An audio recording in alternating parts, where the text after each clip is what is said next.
우리 같이 말씀 보겠습니다. 마태복음 7장 13절로 24절까지 우리 교독하겠습니다. 마태복음 7장 13절로 24절까지 교독하겠습니다. 좁은 문으로 들어가라. 멸망으로 인도하는 문은 크고 그 길이 넓어 그리로 들어가는 자가 많고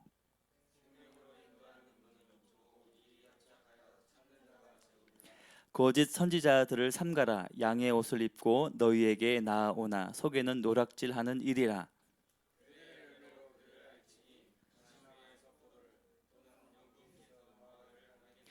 이와 같이 좋은 나무마다 아름다운 열매를 맺고 못된 나무가 나쁜 열매를 맺나니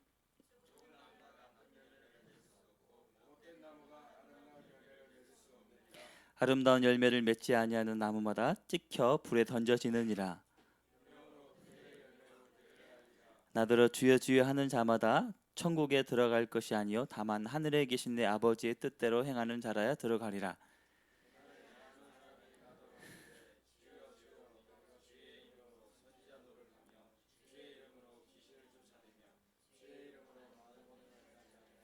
함께 23절부터 같이 읽겠습니다. 그때 내가 그들에게 밝히 말하되 내가 너희를 도무지 알지 못하니 불법을 행하는 자들아 내게서 떠나가라 하리라. 그러므로 누구든지 나의 이 말을 듣고 행하는 자는 그 집을 반석 위에 지은 지혜로운 사람 같으리니. 아멘. 주님 감사드립니다.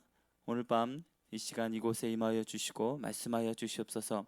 들을 수 있는 길을 주시고 또 그 말씀을 믿음으로 받고 행할 수 있는 하나님의 은혜를 부어 주십시오. 전하는 자 듣는 자 주님 안에서 겸손히 나가게 도와주시고 또 이 시간 주님만 영광을 받아 주시옵소서. 감사드리며 예수님의 이름으로 기도합나이다. 아멘. 할렐루야. 네. 제가 사역을 해보니까요, 이제 담임 목사님이 안 계실 때 그대로 행하는 사람이 진짜 믿음입니다. 아멘. 네. 희한하게 사역을 해보면 담임 목사님이 안 계실 때 수요 예배, 금요 기도에 그 인원이 확 줄어요. 그게 부인할 수 없는 현실인데요. 꼭 누구에게 보이기 위한 신앙이 아니라 정말 하나님 앞에 세워지는 주님께 하는 그런 신앙인 그런 믿음의 사람이 되기를 축복합니다. 오늘은 좁은 문에 대해서 함께 나누고 또 열매에 대해서 함께 나눌 텐데요. 하나님 우리에게 가장 소중한 것을 주기를 원하십니다. 아멘. 네. 예수님도 우리에게 그 소중한 것을 주시기 위해 오셨습니다. 그래서 예수님께서 입에서 말씀하신 그 말씀이 어떤 말씀이냐? 우리에게 정말 필요하고 소중한 말씀, 또 우리에게 가장 귀한 말씀을 예수님이 전해 주셨죠. 첫 번째 하신 말씀이 회개하라, 천국이 가까웠다라고 말씀하십니다. 예수님이 첫 말씀을 그렇게 하셨는데요. 요한계시록 마지막에 보면 또 이런 말씀을 하십니다. 내가 진실로 속히 오리라. 아멘. 아멘. 네. 저도 교회 사역을 하면서 정신없이 지내다 보니까 어떨 때는 예수님이 속히 오신다는 말씀을 까먹을 때가 있어요. 그래서 내가 오늘 하루하루 사역에 빠져서 그냥 살다가 그렇게 시간을 많이 보낸 적도 있습니다. 근데 중요한 것은 예수님이 오셔서 천국에 대해서 말씀하셨고 곧 심판 내가 속히 오리라라고 말씀하셨다는 겁니다.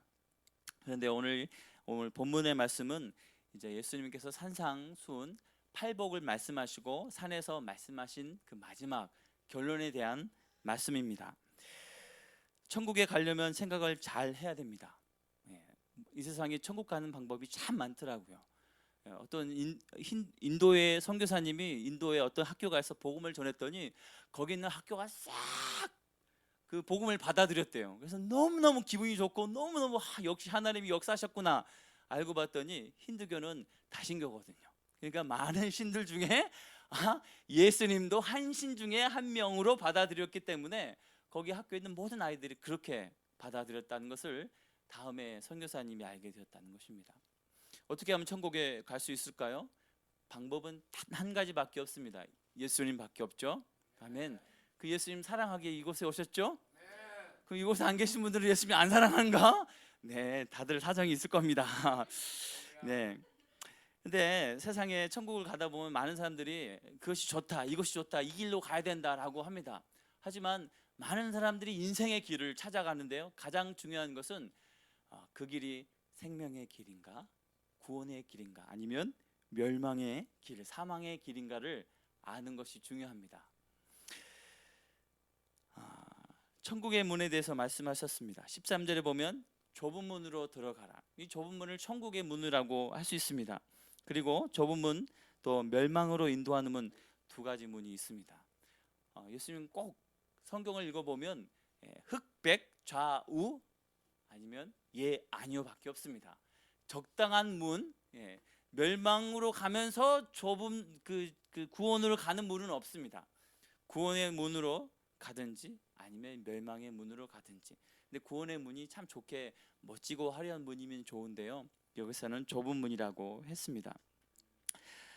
함께 따라해 볼까요? 천국은 우리가 생각하는 것을 가지고 통과할 수 없다.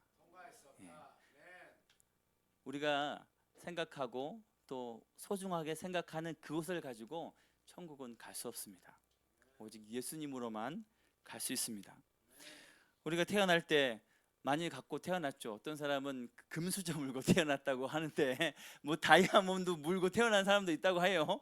진짜로 그렇게 태어났습니까?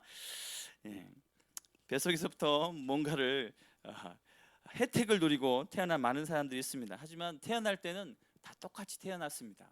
단 한 가지 틀린 것은 남녀 그리고 몸무게 차이. 그 정도 차이밖에 없지.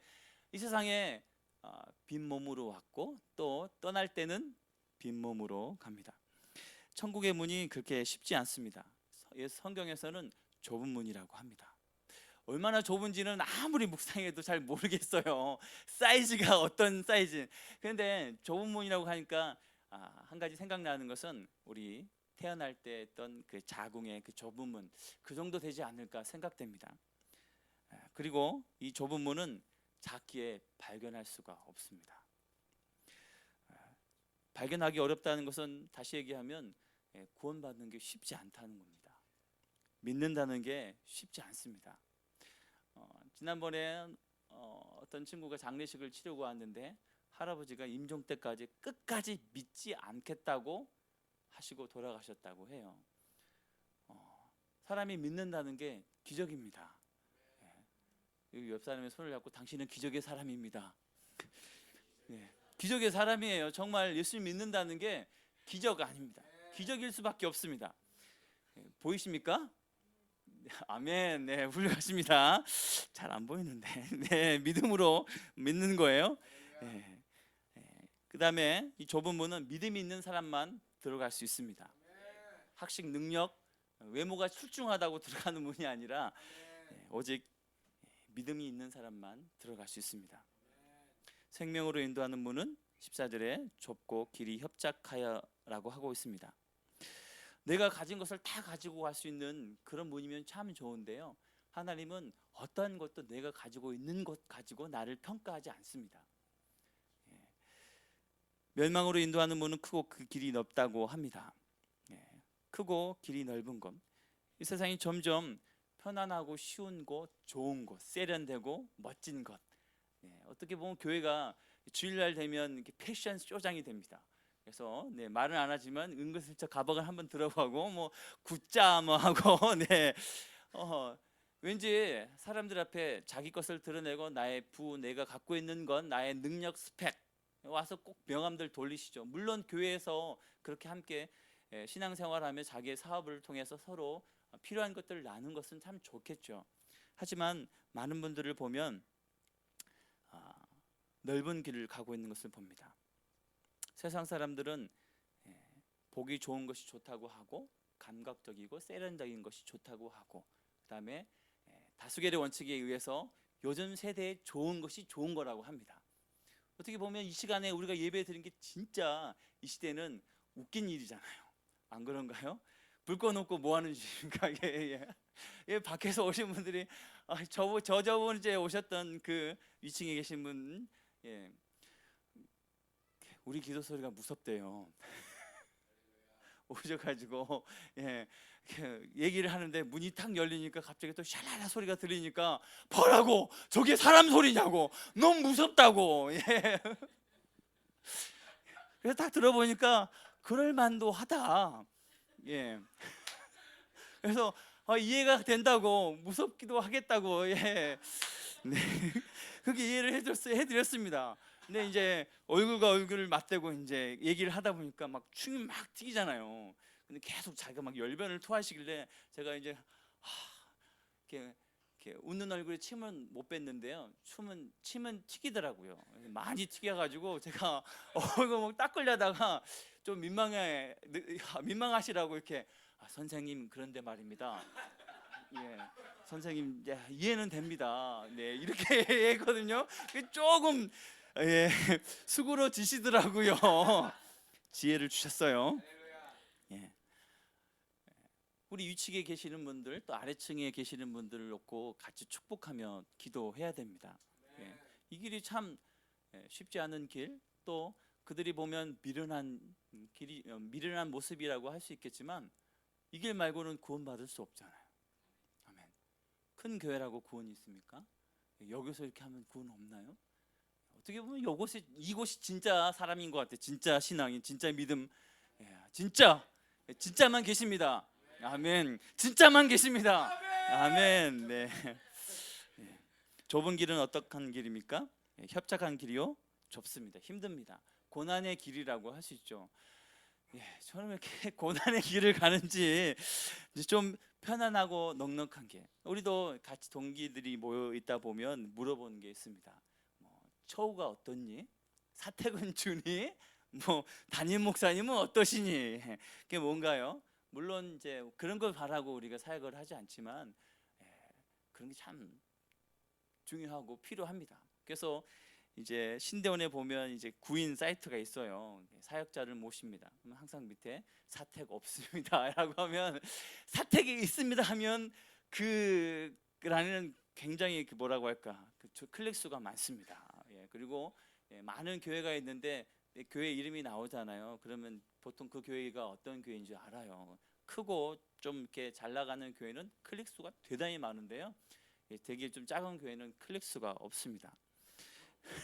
별로 없어요. 네, 그만큼 경쟁자가 많다는 것이죠. 좁은 길은 고독한 길, 고난의 길입니다. 물론 모태신앙을 가지신 분들은 편하게 신앙생활 하시죠. 물론 저도 일대인데 부모님이 반대는 하지 않았어요. 교회 가면 좋은 거 가르친다고, 몇 대 되면 선물도 받아와요. 그리고 알아서 딴 길로 안 가게 따뜻한 곳에서 먹여주고 재워주고 놀아주고 해서 교회 가라. 그래서 교회를 갔는데요. 박 목사님 같은 경우에는 이제 고난의 길, 고독의 길, 눈물의 길, 저랑은 반대의 삶을 살았습니다. 그래서 부럽진 않아요. 제 나름대로 제 길이 하나님이 주시는 또 다른 그런 의미와 뜻이 있기에 저는 그렇게 믿고 갑니다. 하지만 좁은 길은 의의 길이라고 할 수 있습니다. 시편 1편에 의인의 길은 여호와께서 인정하신다고 말씀하고 있습니다. 우리가 가는 길 누구의 인정을 받아야 됩니까? 부모님의 인정? 친구의 인정? 하나님께서 인정하시는 그 길이 진짜 길입니다. 그래서 좁은 길 끝은 가는 길 좁고 문도 좁고 힘들고 고난과 눈물이 있지만 결국은 축복된 길이라는 것입니다. 아멘. 그 좁은 문을 들어가기 위해서는 포기해야 될 게 여러 가지 있더라고요. 제일 먼저 자기를 포기해야 됩니다. 아멘. 쉽지 않습니다. 편안한 거 참 좋고 합니다. 하지만 또 세상에서는 완전한 사람이 없더라고요. 제가 40일을 했지만 40일 하면 전신갑주를 취하고 완전히 막 아이언맨 돼가지고 사단 오면 퓨 막 하고 그거 아니더라고요. 아멘. 20일 하니까 그래? 네, 할렐루야. 네. 하지만 이따 얘기하려고 했는데요. 제가 하면서 참 좋았던 세 때가 있었습니다. 고1 때 주님을 처음 만났던, 정말 인격적으로 만났던 그때를 잊지 못하고요. 두 번째는 공동체 훈련을 하면서 했던 그 1년의 시간 잊지 못하고요. 세 번째는 40일 금식. 예.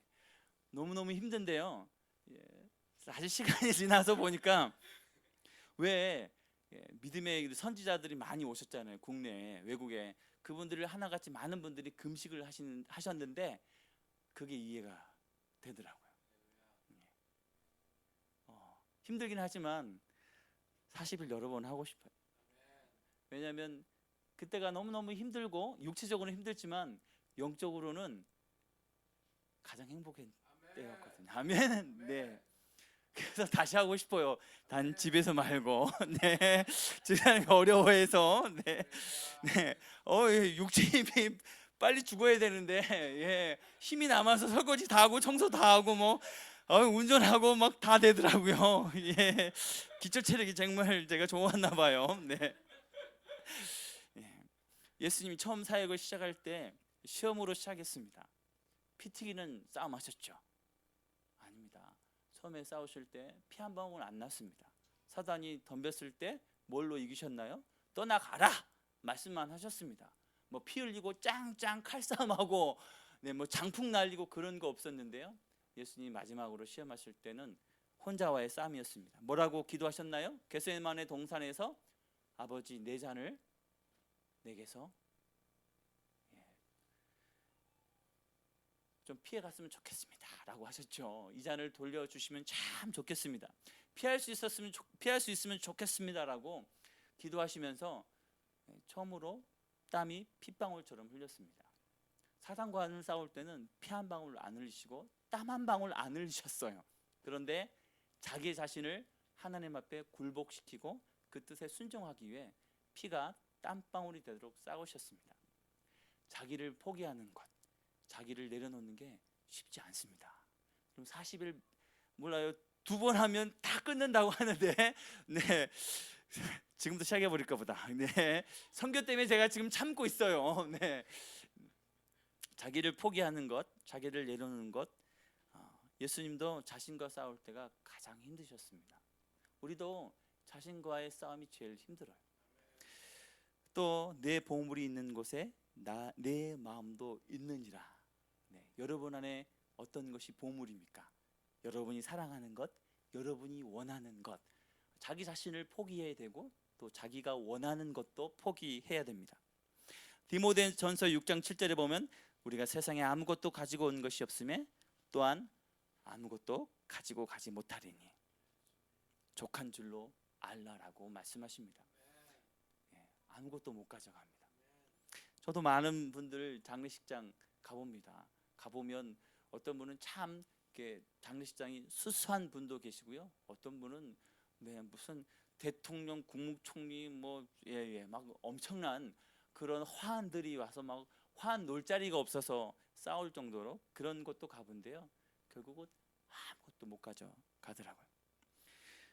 자기가 원하는 것, 사랑하는 것, 또 자기 시간, 자기 열정 그런 것도 다 포기해야 됩니다. 그래서 초대 교회 사람들이 성령이 임하시자 뭘 포기했죠? 자기 물건을 포기했습니다. 그래서 내려놓고 필요에 따라 쓸 수 있게끔 그 사도들에게 내어드렸죠. 그들은 예수님의 말씀을 정말 들은 대로 행했던 사람들입니다. 듣고 바로 실천. 아멘. 여러분도 순종하시죠? 네, 집문서. 네, 할렐루야. 없기 때문에 할렐루야 하는 거지. 네. 없기 때문에 쥐뿔도 없어서 네, 없으니까 당당한 거예요. 네, 부자 청년 당당하지 않잖아요. 다 버리고 와라 했더니 근심하고 가잖아요. 네, 아멘. 신앙생활이 참 편하다고 생각하는데 편하지 않습니다. 아주 힘듭니다. 꼭 섬기라고 또 하시죠. 예, 우리 교회에서 가장 큰 자가 누구라고요? 득산자매님. 어떻게 득산자매님이 되어버렸는지 모르겠지만 맞습니다. 보이지 않게 냉장고를 채워 놓으신 분이 가장 큰 자시죠. 네. 네. 우리의 기준은 냉장고입니까? 네, 주님이시죠. 보이지 않게 은밀하게 섬기는 그것, 하나님이 가장 기뻐하는 그것. 우리 교회에 돌아가는 많은 일들을 보면 보이지 않는 분들이 섬김이 참 많습니다. 형광등 나갈 때 누가 그것을 고치나요? 네, 그걸 아는 사람. 네. 형광등 여기가 나갔더라고요. 제가 봤더니 3주 지나도록 아무도 안 고쳤습니다. 그래서 제가 저거 빼가지고 이쪽으로 옮겼습니다. 네, 뭐 사기는 그렇고 예, 누군가 아는 사람만이 섬길 수 있습니다. 네, 조만간에 뭐 살려고 왜 필요 없는 부분이거든. 되게 어둡더라고요. 어느 날 봤더니 여러분 잘 모르시겠지만 제가 민감하거든요. 조명계 일을 했기 때문에. 네. 누군가의 섬김으로 예배를 드립니다. 우리 찬양팀 그냥 와서 갑자기 찬양 짠 해가지고 되는 거 아니죠. 제가 요즘 체력이 많이 딸립니다. 지난주에 목요일 속초 가고 금요일 교회 오고 토요일 또 교회 오고 주일 또 교회 오고 월요일 날 송탄인가 거기 가고 네. 그랬더니 이게 입술이 이렇게 됐더라고요. 얼마나 피곤했는지 토요일 날은 찬양팀 끝나고 저랑 형이랑 우리 3일 단신을 버스를 타고 섰다 눈을 감고 자고 있는데 웬 아저씨가 깨워요. 종점이요. 당신들 어디가? 네 명이 뒤에 제일 뒤에 쪼르르 앉아가지고 왜? 했더니 네 산골 아무도 없는 곳에 내려주시더라고요. 제가 한두 정거장은 지나가 보았는데 내 생에 종점 가는 거는 처음이었습니다. 네. 누군가의 그렇게 섬김이 있기 때문에 예배를 드릴 수 있는 거죠. 우리 청년들 김포 많이 왔잖아요. 제가 그 마음 알겠는데 제 몸으로 체험해 보니까 그 김포에서 여기 오나 여기서 김포 가나. 네, 정말 여러분 사랑하고 존경합니다. 네, 오라 그러면 순종하고 오잖아요. 큰 자이십니다. 네. 식사 섬김. 예, 누군가는 반찬을 해오셔야지 우리가 천국의 밥상을 먹을 수 있잖아요. 네. 좁은 문으로 들어가는 것 네. 선택 사항이 아닙니다. 그 좁은 길로만 가야 됩니다. 6장에 보면 예수님께서 두 가지를 선택하라고 하십니다. 19절에 보면 우리 함께 19절 한번 볼까요? 한 장만 넘기시면 됩니다. 많이 안 갑니다. 네. 19절 같이 읽어볼까요? 시작. 너희를 위하여 보물을 땅에 쌓아두지 마라. 거기는 좀과 동록이 해하며 도둑이 구멍을 뚫고 도둑질하니라. 20절까지. 오직 너희를 위하여 보물을 하늘에 쌓아두라. 아멘. 보물을 땅에 쌓아둘 건지 하늘에 쌓아둘 건지 택하라고 하십니다. 우리 24절을 볼까요? 시작. 한 사람이 두 주인을 섬기지 못할 것이니 혹 이를 미워하고 저를 사랑하거나 혹 이를 중히 여기고 저를 경히 여김이라. 너희가 하나님과 재물을 겸하여 섬기지 못하느니라. 하나님과 재물을 섬기지 못한다고 양자를 택하라고 합니다. 31절에 보면 너무 많아요. 먼저 그의 나라와 그의 의를 구할 것인가 아니면 이방인이 구하는 것처럼 무엇을 먹을까 무엇을 마실까 입을까 이 땅의 것을 구하든지 두 개를 선택하라고 합니다. 애매모호한 그런 모습은 없습니다. 오늘 무엇을 선택하려고 하십니까? 좁은 문 아니면 넓은 길로 간 멸망의 문. 13절 앞에 좁은 길에 13절 좁은 길에 대해서 좁은 문에 대해서 말씀하셨는데요. 이 부분이 산상수훈의 마지막 결론입니다.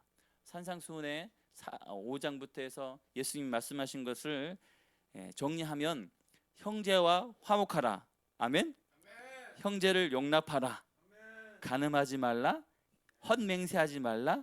눈을 눈으로 이는 이로 갚지 말라. 원수를 사랑하라. 구제하라. 기도하라. 금식하라. 은밀하게 비판하지 말라. 먼저 내 눈 속에 들보를 빼내라.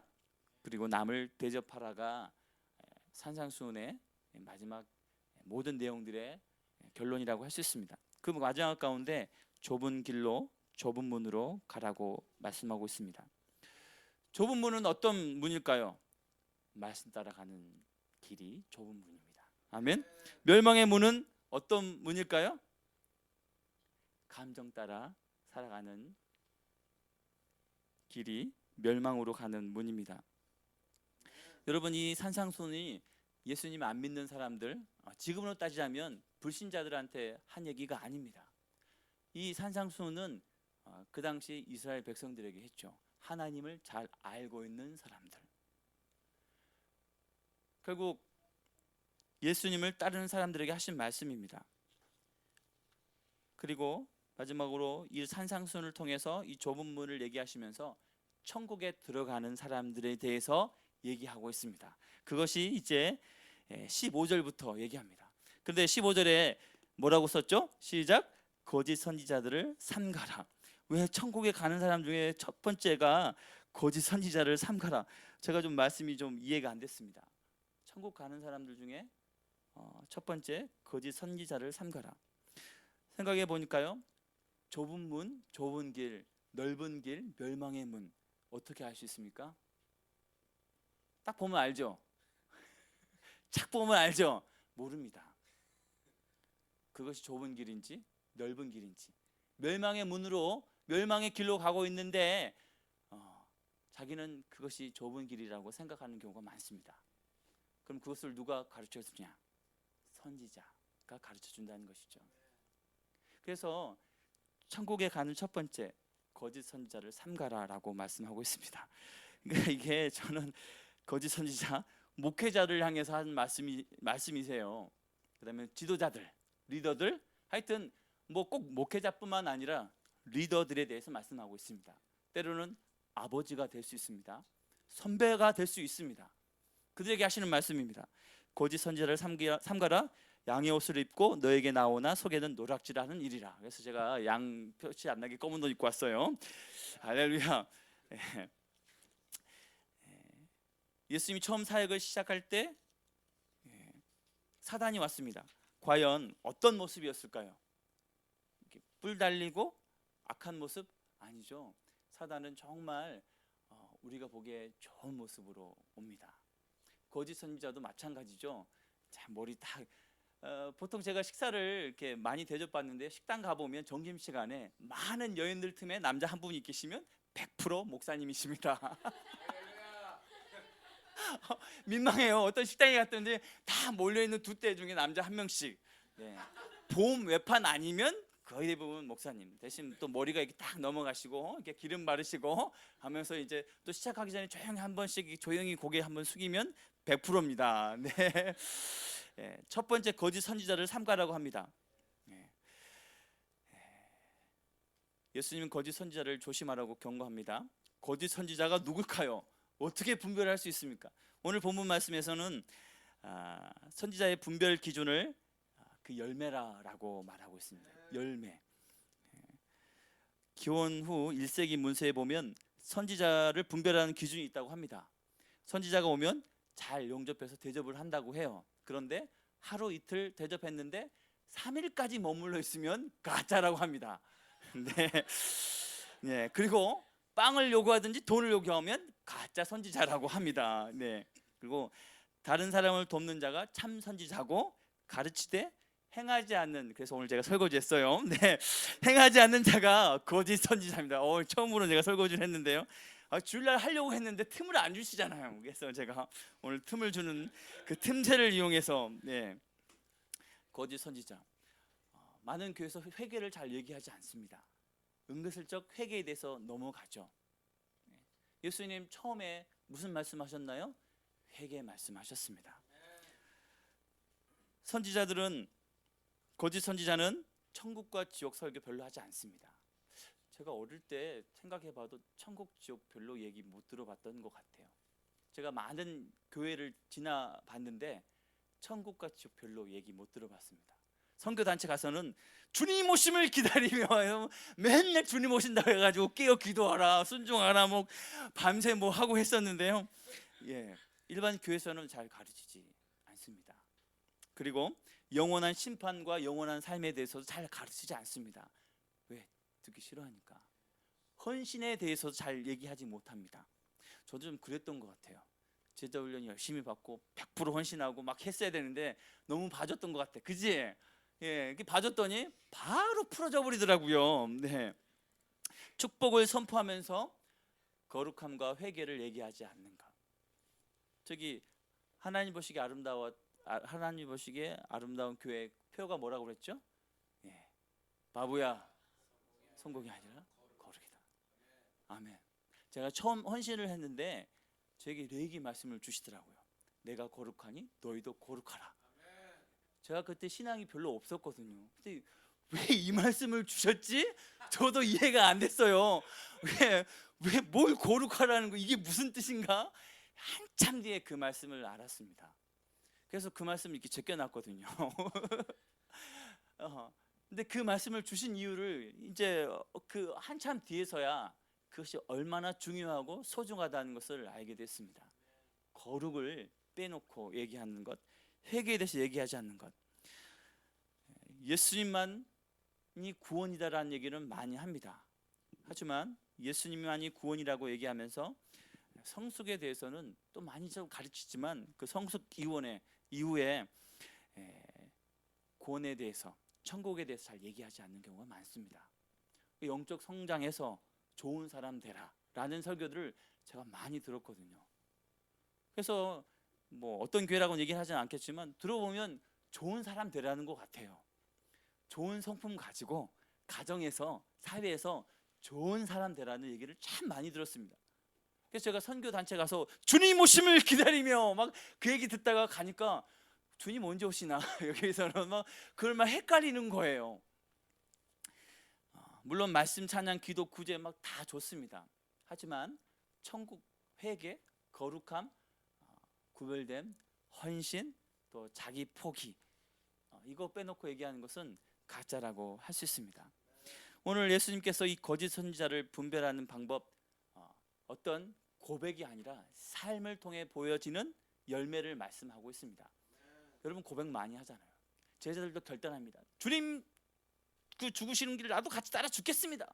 각오하고 결단했다는 말씀이 많이 나오는데요, 각오와 결단으로 절대 안 되더라고요. 저도 그 각오와 결단으로 많이 기도했고 많이 눈물 흘렸고 많이 결심하고 했죠. 하지만 내 힘으로 안 되더라고요. 결심으로 되는 것이 아니라 결국은 우리 삶에 진짜 구원받았는지, 정말 하나님의 사람인지, 성령 충만한지는 오늘 열매로 알 수 있다는 것입니다. 내 힘으로 좋은 열매를 맺을 수 없습니다. 아멘. 그래서 제가 40일 금식하면서 결론 내린 게 그겁니다. 40일 금식하는 그 기간에는 정말 좋았어요. 제가 별로 생각하지 않더라고요. 내 마음에 알아서 이렇게 정리가 되더라고요. 그렇죠? 제가 알아서 정리가 좀 되지 않았어요? 20일 할 때?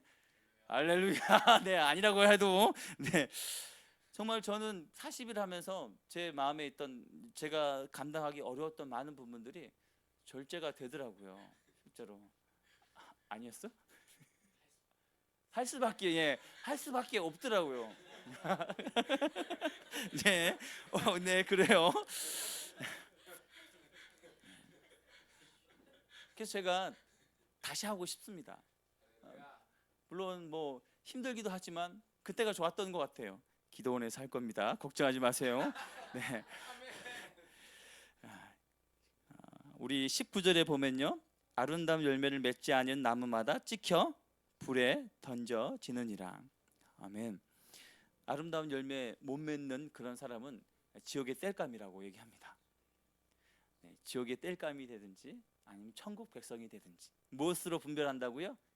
열매. 이 열매하면 뭐가 생각납니까? 성령의 열매. 9가지 외우시죠? 이제는 좀 빨리 외워야 된다. 사랑과 혈안과 확보, 어린 참, 자비, 충성, 우리 절제. 천천히 외우면 안 외워져요. 몇 개 빼먹었어요. 적어놨어요. 성령의 열매. 근데 우리는 이 성령의 열매 말고 학벌의 열매나 아니면 섬김의 열매, 충성의 열매가 아니라 물질의 열매, 또 명예의 열매, 또 내가 가지고 있는 어떤 그 열매를 가지고 주님께 나가려고 합니다. 하지만 하나님께서 인정하시는 열매는 성령의 열매, 그 안에 있는 그 9가지 열매, 그것은 겸손으로밖에 이룰 수 없는 것을 알게 됩니다. 겸손은 정말 주님 앞에 바짝 엎드려 죽는 것을 겸손이라고 할 수 있습니다. 거짓 선지자들은 다른 동료들과 다른 제자들을 속일 수 있을까요? 속일 수 있습니다. 하지만 하나님 앞에서는 속일 수 없습니다.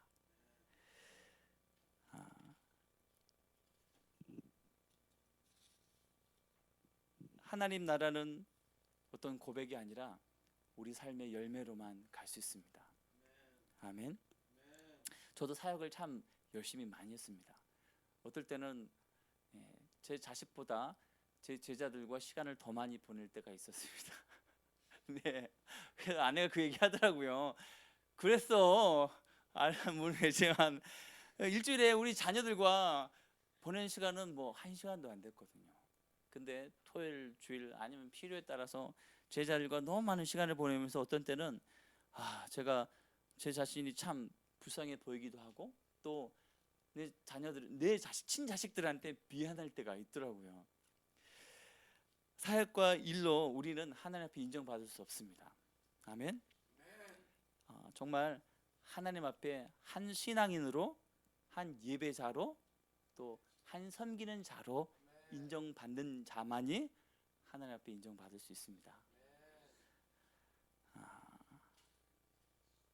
15절에 보면 거짓 선지자들을 삼가라고 얘기하고 있는데요, 21절부터 나더러 주여 주여 하는 자마다 천국에 들어갈 수 없다라고 하는 것은 선지자뿐만 아니라 일반 모든 사람들에게 해당되는 말씀입니다.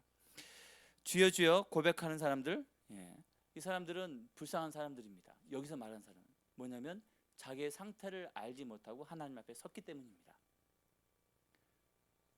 차라리 이 땅에서 죄가 들키고 발각되는 사람들이 행복한 사람입니다. 아멘. 그래서 회개하고 돌이키면 그것이 은혜예요. 근데 이 땅에서 권능을 행하고 귀신을 쫓아내고 선지자 노릇하면서 나는 정말 하나님이 인정한 사람이고 천국 백성이라고 생각하다가 갔더니 난 너를 모른다. 심각합니다. 그래서 이 땅에서 비참하게 나락으로 떨어질 때가 하나님께서 주시는 은혜의 때라는 것을 알아야 됩니다.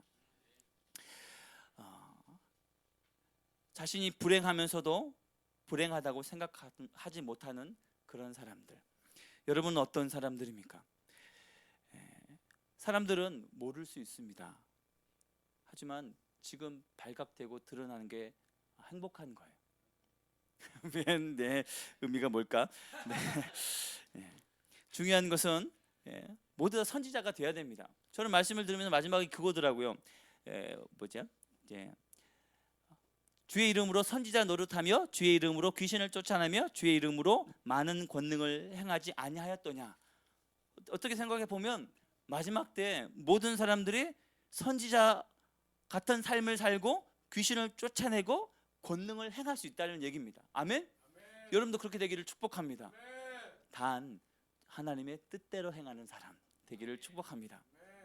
저는 이 말씀을 보면서 물론 제가 주님의 뜻대로 살아야 되겠지만 마지막 시대에 모든 사람이 이렇게 될 수 있겠다라는 그런 확신과 확증을 갖게 되었습니다. 여기 있는 모든 분들 귀신 촉사. 네, 우리 다 멕시코 가시네요. 네, 알렐루야. 몇 분 빼고 자 가서 귀신 쫓아내고 병자 고치고 죽은 자 살리고, 그리고 그 삶을 또 이곳에서 풀어내는 그런 삶이 되기를 축복합니다. 모든 것 가운데 하나님의 뜻을 행하는 사람, 하나님 나라에 들어갈 수 있는데 문제가 되는 것은 어떤 행동을 했다는 것이 아니라 그 행동의 동기, 목적이 무엇이냐에 따라 다르게 된다는 것입니다.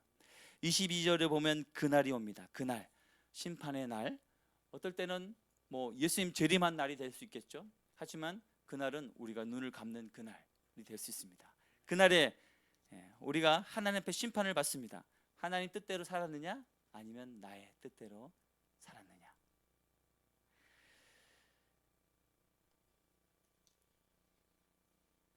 좋은 나무에는 포도나무와 무화과나무가 있다고 말씀하고 있습니다.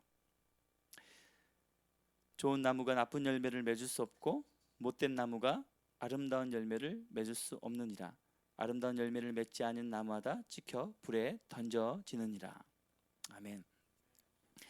그리고 열매로 그들을 알지라 하시면서 가시나무와 엉겅퀴 나무를 말씀하고 있습니다. 자기가 진짜 좋은 나무라고 생각하는 많은 분들이 계십니다. 하지만 자기가 자시나무고 엉겅퀴라는 생각을 안 하시는 분들이 많이 있어요. 가시나무는 어떤 특성이 있습니까? 찌르죠. 막 찌르죠. 엉겅퀴는 무슨 특징이 있나요? 많이 자랍니다. 네. 네, 풍성합니다. 근데 결국은 다른 사람을 죽입니다. 열심으로 섬기지만 다른 사람을 죽일 수 있습니다. 또 꼿꼿하게 주님의 길을 걸어간다고 하지만 계속 찌르면서 가시는 분들이 계십니다. 무엇으로 알 수 있느냐? 열매로 판별할 수 있다는 것이죠.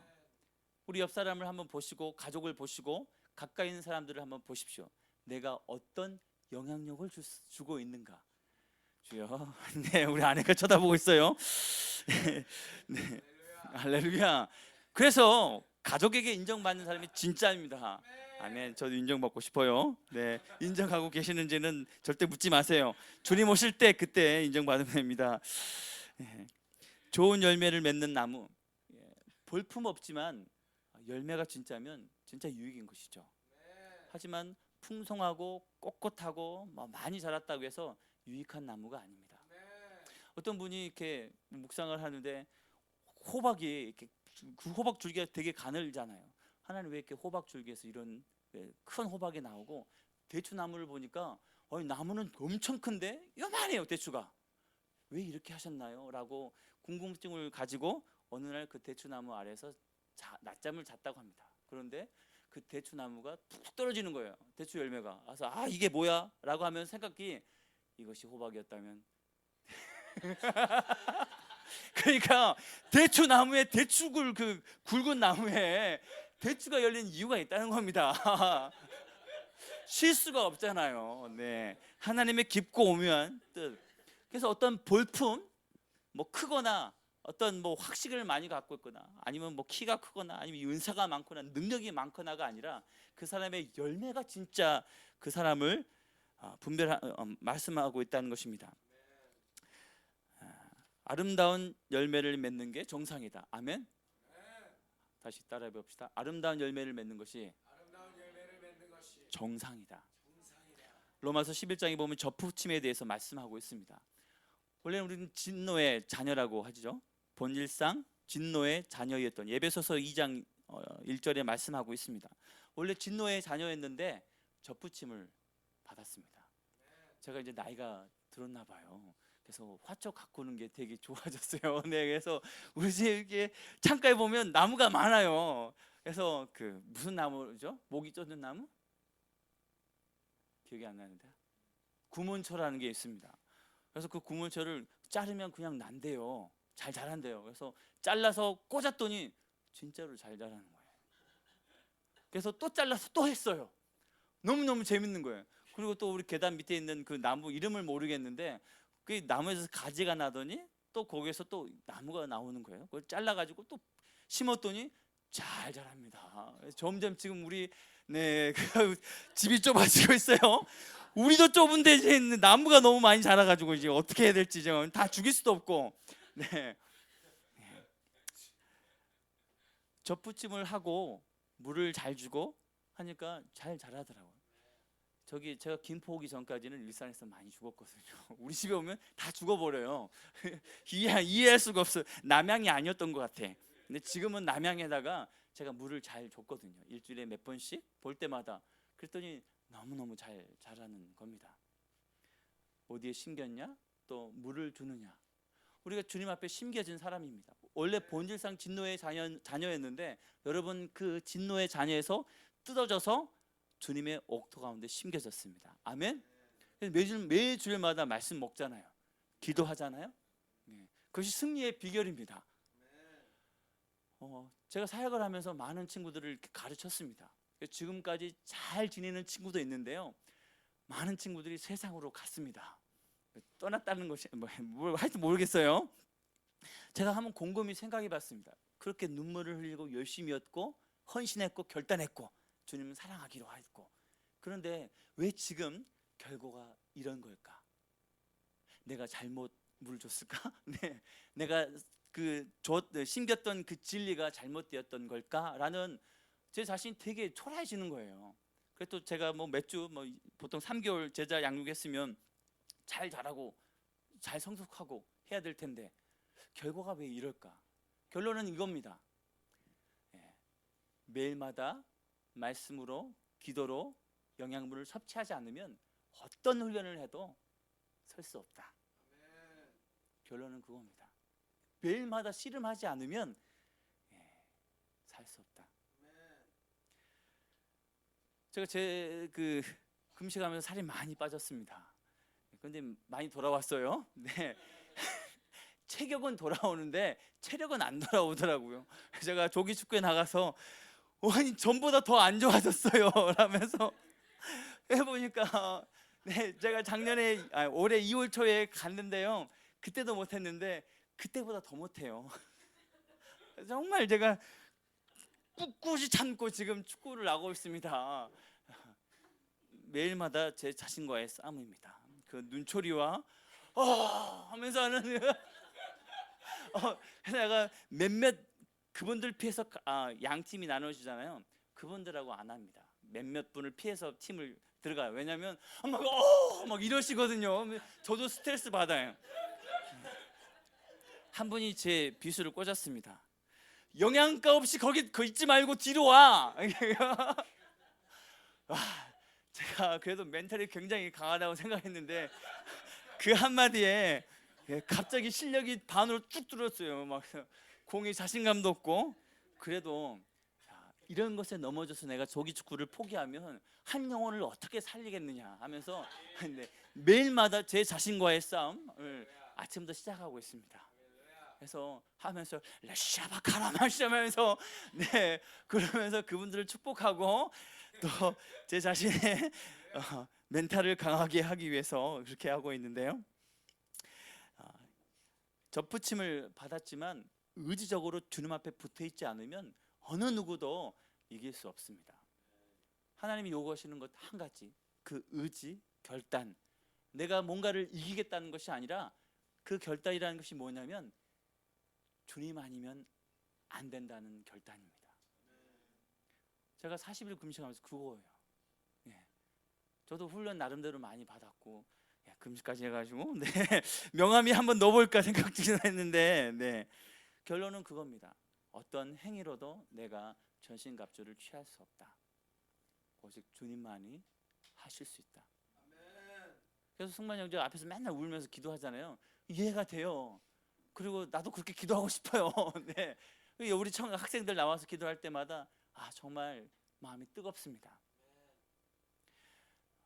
하루라도 한순간도 주님 없으면 살 수 없습니다. 아멘. 선지자처럼 뭔가를 해도, 귀신을 쫓아내도, 귀신 잡는 해병이라도 뭔가를 해도 주님 없으면 아무것도 아니라는 거. 아멘. 굉장히 성경적이에요. 우리나라 군대가 귀신도 잡고. 우리가 나쁜 나무라고 생각합니다. 하지만 성경을 자세히 읽어보면 아름다운 열매를 맺지 않은 나무마다 찍혀 불에 던져지느니라 라고 하셨지, 나쁜 나무마다 찍혀 불에 던져버리겠다는 말씀은 안 하십니다. 우리가 아직 나쁜 나무라고 생각합니다. 아닙니다. 이곳에 온 이상, 주님 앞에 있는 이상 우리는 의의 나무요, 주님의 아름다운 나무입니다. 아멘. 그 나무로서의 나의 모습, 나의 정체성을 찾아가고 회복해야 됩니다. 뿌리 없는 나무 없습니다. 그래서 쓴뿌리를 기초로 한 사람은 쓴뿌리의 열매를 맺습니다. 아멘. 그래서 여러분의 기초가 쓴뿌리입니까? 아니죠. 예수님으로 말미암아 뿌리를 내리고 성장하여 또 예수님으로 말미암아 줄기로부터 영양분을 받는 사람. 그래서 매일마다 영양분을 먹어야죠. 나무도 매일마다 물을 줘야 되고 햇빛을 매일마다 받아야 됩니다. 하물며 사람이라고 뭐 하루 말씀 안 보면 되겠지, 안 봐도 괜찮겠지? 아닙니다. 안 되더라고요. 어쩔 수 없이 매 순간이 전쟁이요, 싸움터입니다. 우리 아이들이 가끔 텔레비전이 아니라 비디오를 보여줍니다. 유튜브로. 또 보시나? 파워레인저. 좋은 거죠. 정의가 승리한다. 용기를 줘. 파워레인저 그겁니다. 용기. 용기로 결국은 악당들을 이기죠. 결론은 참 좋습니다. 근데 그 영상 속에 악한 것이 다 나오는 거 아십니까? 형상이 괴기스럽잖아요. 물론 정의가 이기지만 아이들 눈에는 안 좋은 게 그대로 드러나더라고요. 희한하게 그런 영상을 보여주면 우리 아이들이 싸웁니다. 부인할 수가 없어요.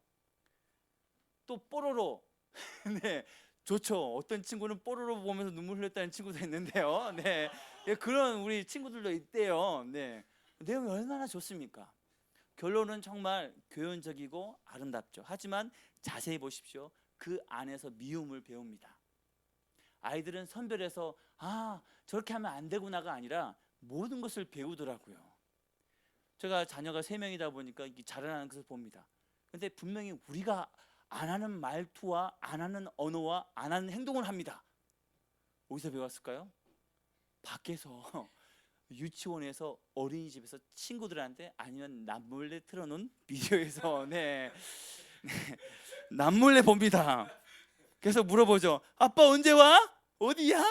예, 어디쯤 왔을까? 내가 몇 분 정도 볼 수 있을까를 이제는 아는 그런 지혜가 생겼어요. 예. 이전에 집에 가자마자 바로 브라운관을 만져보면 뜨뜻하죠. 예. 그걸 보면 100% 영향을 받게 되더라고요. 살을 찌는 것도 결국은 좋은 것을 먹어야 됩니다. 건강해지기 위해서는. 그런데 좋은 것은 요즘 너무 많이 먹어요. 중요한 것은 나쁜 것을 안 먹는 게 중요한 거죠. 신앙도 마찬가지입니다. 좋은 말씀 많이 듣습니다. 주일이고 금요일이고 매일마다 유튜브로 해서 수많은 말씀들을 보십니다. 저도 봤고요. 하지만 좋은 말씀도 중요한데 나쁜 것을 안 보는 것. 유튜브로 설교 듣고 10시 됐네 하고 네, 드라마 보고 네. 아침에 학생들 보내고 아침에 막장 드라마 보고 그리고 다시 또 설교 듣는다면 참 다시 충만해 그게 잘 안 되더라고요. 매일의 순간마다 내가 보지 않을 것을 보지 않고 하지 말아야 될 것을 하지 않는 것, 그것이 우리가 정말 주님 앞에 살아갈 때 더 중요합니다. 아멘. 매년마다 추수감사절이 있습니다. 우리도 11월 마지막에 목사님 말씀하셨던 것처럼 한 해를 감사하면서 특별한 헌금을 하기로 했죠. 매년마다 추수를 하는 것처럼 추수할 때 어떤 수확물을 갖고 오는 것처럼 우리도 매년마다 내 올해 삶의 열매가 무엇인가를 한번 돌이켜 봐야 합니다. 내 가족 안에서 내 친구와 함께 내 교회에서 나의 섬김 가운데 나의 사역 가운데 어떤 열매를 맺고 있는가? 여러분 어떤 열매를 맺고 있습니까? 성령의 열매, 의의 열매, 아니면 가시, 엉겅퀴 같은 그런 열매? 좁은 길 가는 게 쉽지 않더라고요. 말씀 따라가는 게 쉽지 않고 어렵습니다. 또 하나님 뜻 따라가는 게 어렵습니다. 학생들한테 물어봤어요. 네가 이게 집에서 하는 홈스쿨을 하다가 학교 가면 네 마음을 잘 지킬 수 있겠니? 라고 물어봤습니다. 잘 모르겠대요. 과연 그 마음을 지켜갈 수 있을까요? 많은 아이들을 제가 양육해보고 싸우지만 토요일날 훈련하고 주일날까지는 참 좋습니다. 그런데 월요일날 학교 가서 금요일날 돌아올 정도 되면 완전히 좀비가 돼서 와요. 네, 주일날 좀비 많이 봅니다. 휑하니 있고 목사님 저 왔어요. 네, 학생들 보면서 좀비를 많이 보는데요. 네, 쉽지 않습니다. 우리가 좁은 길을 걸어가며 또 의의 길을 걸어간다는 게 힘든데요. 그게 정상입니다. 성경에서 말씀하거든요. 좁은 길이고 협잡한 길이라고 잘 가고 있다는 겁니다. 물론 모든 것이 잘 이렇게 풀어진 부분도 있겠죠. 하지만 편안하고 나의 감정에 따라 사는 그 넓은 길은 결국 멸망의 길로 갑니다. 아까 제가 얘기했죠. 멸망의 길은 감정 따라 살아가는 삶이라고. 오늘 어떤 감정이 휩싸여 있습니까? 어떤 감정? 충만한 감정? 아니면 미움의 감정? 그날에 모두 다가 선지자 되고 귀신 쫓아내고 권능을 행하도 모두 다 그런 일을 행하도 그 하나님 뜻대로 행하지 않는다면 다 헛것이라고 얘기하죠. 하나님 뜻대로 행한다는 게 뭘까요? 예, 그것은 뜻대로 행하기 전에 하나님과의 관계를 얘기합니다. 하나님의 뜻을 안다는 것은 하나님과의 대화, 하나님과의 만남, 또 하나님의 말씀을 알고 깨달아야지만 할 수 있는 거죠. 하나님 말씀 모르면서, 하나님에 대해서 모르면서 뜻대로 행한다는 것은 있을 수 없습니다. 그렇게 행할 수도 있죠. 했다가 거짓 선지자 되든지 다른 길로 가든지. 하나님의 뜻을 행한다는 것은 곧 관계를 얘기하고 친밀감을 얘기합니다. 그래서 요즘 승만 형제가 아빠 하나님 하는데 듣기 좋아요. 네, 우리도 정말 하나님을 아빠라고 불러야 되지 않겠습니까? 예수님이 하나님을 하나님이라고 부른 적 있습니까? 한 번도 없습니다. 예수님도 하나님을 아버지라 불렀습니다. 물론 그렇다고 우리가 하나님 한 분도 부르지 말자는 얘기는 아닙니다. 네, 오해하지 마십시오. 하나님을 아버지로. 그렇다고 또 어떤 분들은 또 아버지에 대한 상처가 많아가지고 난 그 아버지 싫은데 하는 분들인데, 여러분이 생각하는 그런 감정에 휩싸인 아버지가 아니라 정말 진짜 아버지. 아멘. 그 하나님께서 우리 아버지 되십니다. 아멘. 여러분은 아름다운 나무이십니다. 아멘. 여러분의 본질은 진노의 자녀가 아닙니다. 하나님의 자녀요, 택한 백성이요, 거룩한 나라요, 왕같은 제사장입니다. 아멘. 우리 삶의 열매를 아름답게 맺어야 됩니다. 제가 써놨습니다. 성령의 9가지 열매 한번 외워볼까요? 시작. 사랑과 희락과 화평, 오래 참음, 자비, 양성, 충성, 온유와 절제. 아멘. 항상 사랑하시죠? 항상 화평하시죠? 항상 오래 참으시죠? 항상 자비로우시죠? 이제 점점 아멘이 사라집니다. 아멘. 항상 양선을 행하시죠? 항상 충성스럽죠? 항상 온유하시죠? 항상 절제하시죠? 항상 이것이 우리 삶에 넘쳐나야 됩니다. 우리 힘으로 안 됩니다. 주님께 붙어 있어야 됩니다. 그래서 주일날 예배는 우리 신앙생활의 아주 기초 중에 기초입니다. 그것도 안 한다면 정말 살 수가 없는 겁니다. 그리고 또 주일 갖고는 살 수 없습니다. 제가 목회자라고 해서 되는 게 아니라요, 저도 평범한 학생에서 청년에서 이렇게 삶을 살아서 지금 이것에 와 보니까 주일만 열심히 한다고 해서 되는 것이 아니더라고요. 수요일과 금요일 또 매일마다 묵상을 통해서 주님과의 관계를 맺어나가지 않는다면 이 세상에 어떤 사람도 자유할 수 없습니다. 성령의 열매를 맺는 사람, 이 모든 것을 보면 내면으로부터 나오는 삶의 열매입니다. 우리 속사람, 결국은 회개라는 것이 뭐죠? 나의 생각을 하나님의 말씀으로 바꾸는 것입니다. 네, 우리 친구가 집에 가서 이것을 집에 나눴나 봐요. 근데 보냈는데 바로 전화가 왔어요.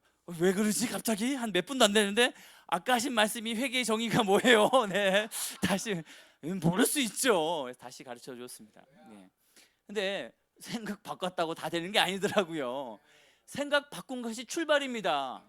아멘. 그리고 생각 바꿨다면 오늘 그 바뀐 생각으로 하루하루를 주님과 동행하며 싸워 나가는 것이 승리의 비결입니다. 그래서 우리 요즘 중부 우리 카톡방이 참 많이 침착해졌어요. 다시 365일 기적의 삶을 해야 되나? 네. 그때 막 묵상 올라왔던 게 참 좋았는데, 아니면 저는 개인적으로 잠언을 이렇게 올리면 좋지 않을까라는 생각도 해봤는데요. 네, 올리고 있죠. 잘 보고 있어요. God Holy Love에서. 이렇게 두 사람이 다른 사이트가 있습니다. 그곳에서 이제 잠언 묵상한 걸 매일마다 올리더라고요. 근데 올린 지 한 2년 되죠. 근데 2년하고 지금하고 묵상이 엄청 달라졌습니다. 모 형제도 달라졌습니다. 네. 보면 볼수록 그 은혜가 넘쳐요. 그래서 제가 아침마다 올렸구나 하면서 한 번씩 보면서 저도 도전 받고 은혜 받고 하루를 시작합니다. 까지 나가고 있어요. 너의 일거수일투족을 내가 확인하고 있지. 아니 나 한 번밖에 안 들어왔어. 나 말고 김 목사님 말고 또 누가 있을까? 어떤 18명도 있던데 누굴까? 예, 예. 감시당하는 게 행복한 때예요. 잘하라 이 말이에요. 아멘. 우리 내면으로부터 나오는 삶의 열매, 이 내면이 속 사람이 바뀌지 않으면 열매가 잘못된 열매입니다. 하나님 앞에 내 마음을 만져달라고 기도하는 오늘 밤이 되기를 축복합니다. 모든 쓴뿌리, 쓴뿌리 열매가 아니라 성령의 열매를 맺는 여러분이 되기를 축복합니다. 저도 우리 식탁 앞에다 성령의 열매 이렇게 9가지 이렇게 붙여놨어요. 매일 보지는 않지만 같이 외우자고 했는데 처음에 몇 번 외우다가 지금은 보고 예수님 그림만 보고 네, 아이들이 거기에 붙어있는 모기다. 네. 네. 거기엔 날파리가 붙어 있어가지고 요엘이가 맨날 날파리 얘기만 하고 거기는 9가지 성령 열매는 얘기를 아직 안 하고 있어요. 하지만 네, 그걸 보면서 이제 예수님 사진 보고 열매를 안다 계속 얘기하고 있는데 언젠가는 풍성히 열매를 맺을 것입니다. 아멘. 우리 삶에 성령의 열매를 맺어야 합니다. 아멘. 매주마다 점검을 해보십시오. 내가 어떤 열매를 맺고 있나. 그 열매는 나의 힘으로 되지 않습니다. 자기를 포기해야 됩니다. 자기가 원하는 것을 포기해야 됩니다. 사랑하는 것도 포기해야 되고 또는 시간을 포기해야 되고 자기의 기질도 성품도 포기해야 됩니다. 내가 지금까지 10년, 20년, 40년, 50년, 60년 동안 살았던 나의 기질과 성품과 오랜 쓴뿌리가 있다면 예수님 앞에 치료받고 나가야 됩니다. 제자들을 생각해 봅니다. 성령 충만 받고 다 바뀌었을까요? 전 세례 요한을 보는데요. 세례 요한이 예수님께 세례를 줬던 그런 사람인데요. 좀 지나서 얼마 있다가 오실 이가 당신입니까? 라고 질문합니다. 그걸 보면서 마음의 위로를 받았어요. 세례 요한도 마음이 흔들리는구나. 여자가 낳은 자 중에 가장 큰 자도 그렇게 마음이 흔들려서 오실 이가 당신입니까? 라고 했던데 나도 흔들 수 있겠지. 하지만 흔들렸다고 바로 낭망하고 떨어지는 것이 아니라 흔들렸지만 주님 없으면 안 된다는 것을 절실히 깨닫고 느끼고 다시 주님 앞에 나가는 여러분이 되기를 축복합니다.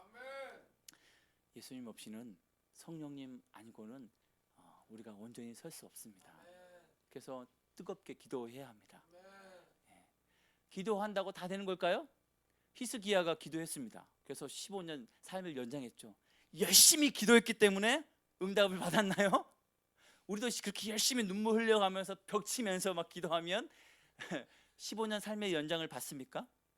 아니죠. 그 하나님을 향한 마음, 그 의지함, 하나님을 향한 간절한 사모함, 그것에 하나님이 응답을 하신 거죠. 40일 했다고 하나님 응답하십니까? 그것이 어떤 효험과 부적입니까? 40이라면 모두 응답 받습니다 라고 얘기하고 싶지만 안 할 수도 있습니다. 하지만 중요한 것은 하나님이 그 모습을 보십니다. 그 사모함과 간절함, 때로는 우리에게 그러한 사모함과 간절함이 필요합니다. 오늘 내 모습이 바뀌지 않을지라도, 오늘 나에 있었던 쓴뿌리가 또 나올지라도 주님 앞에 역시 난 주님 없으면 안 됩니다 라고 고백하며 나가는 저와 여러분, 저는 확신합니다. 예수님 안에서 고쳐지지 않는 것이 없다. 변하지 않는 성품도 없다. 모든 것은 바뀐다. 새롭게 된다. 아멘. 주님의 사람으로. 아멘. 그것을 12제자가 보여주고 11제자가 보여주고 있습니다. 그들도 했다면 우리도 할 수 있습니다. 그리고 예수님이 분명히 얘기하셨거든요. 내가 한 것보다 더 큰 일을 너희가 하리라. 아멘. 그 믿음을 가지고 오늘 밤 또 남은 시간 함께 기도하며 주님 앞에 나가기를 축복합니다. 오늘 밤 기도할 때 주님, 좁은 길, 좁은 문, 그 길로 걸어갈지라도 사람의 말과 또 사람의 평가와 또 비교하며 내 스스로 판단하고 정죄하고 자책하는 것이 아니라 하나님께 인정을 받는 나의 삶, 또 하나님이 기뻐하시는 나의 삶, 하나님이 원하시는 그 하나님의 뜻에 나의 삶을 드리고 나의 생각을 드리고 나의 마음을 드리는 그런 삶이 되기를 소원합니다. 내가 원하는 나의 삶이 아니라 아버지 하나님께서 원하는 나의 삶이 되기를 소원합니다. 열매 맺는 삶이 되길 원합니다. 쓴뿌리의 열매가 아니라 성령의 열매를 맺는 삶. 그 열매가 우리 가운데 주렁주렁 열매 맺어서 내가 먹고 내 가족이 먹고 내 친구들과 또 나의 직장 동료들과 함께하는 모든 사람들이 그 성령의 열매를 맺고 먹고 함께 나누고 결국 내가 있는 그곳에 하나님의 그 나라가 천국이 임하기를 소원합니다.